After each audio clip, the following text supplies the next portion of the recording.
नमस्कार दोस्तों, मैं स्वागत करती हूं आपका अपने चैनल भारत ब्रेकिंग न्यूज में।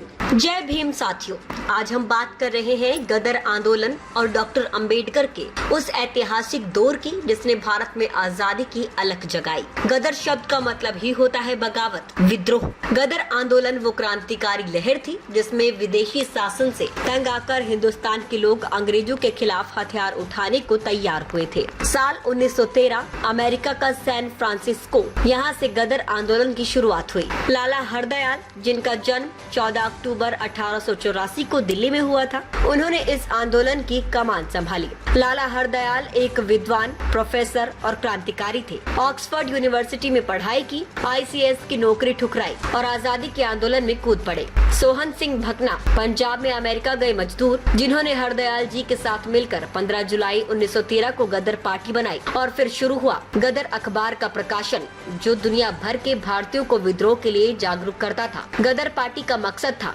ब्रिटिश राज के खिलाफ सशस्त्र क्रांति। इसमें सिख, हिंदू, मुसलमान सभी शामिल थे। ये आंदोलन धर्म से ऊपर उठकर देश की आजादी का प्रतीक बना। अब सवाल उठता है, डॉक्टर भीमराव अंबेडकर का इससे क्या संबंध था? साथियों, डॉक्टर अंबेडकर 1913 से 1916 तक अमेरिका में पढ़ रहे थे। कोलंबिया यूनिवर्सिटी न्यूयॉर्क में है। उसी दौर में गदर आंदोलन भी अपने चरम पर था। ब्रिटिश सरकार को डर था कि अमेरिका में पढ़ने वाले छात्र, खासकर अंबेडकर जैसे तेज तर्रार नौजवान, कहीं गदर पार्टी से न जुड़ जाए। इसलिए डॉक्टर अंबेडकर भी ब्रिटिश जासूसों की निगरानी में आ गए। हालांकि इतिहास में कहीं ऐसा प्रमाण नहीं मिलता कि अंबेडकर जी गदर पार्टी के सदस्य रहे हों, लेकिन ब्रिटिश हुकूमत उनके विचारों से खौफ खाती थी, क्योंकि वो जानते थे कि डॉक्टर अंबेडकर हथियार से नहीं, विचारों की क्रांति से साम्राज्यवाद को चुनौती देंगे। जब वो 1923 में भारत लौटे तो उन्हें लगातार निगरानी में रखा गया, क्योंकि अब वो दलितों को संगठित कर ब्राह्मणवाद और ब्रिटिश राज दोनों से टक्कर लेने लगे थे। गदर आंदोलन भले ही असफल रहा, लेकिन उसी से निकले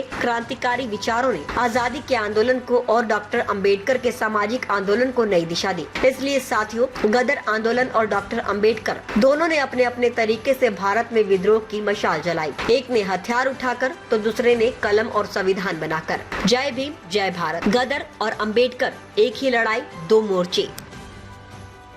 कैसी लगी हमारी ये न्यूज? हमें कमेंट करके जरूर बताएं। लाइक करें, सब्सक्राइब करें और अपने दोस्तों के साथ शेयर करें।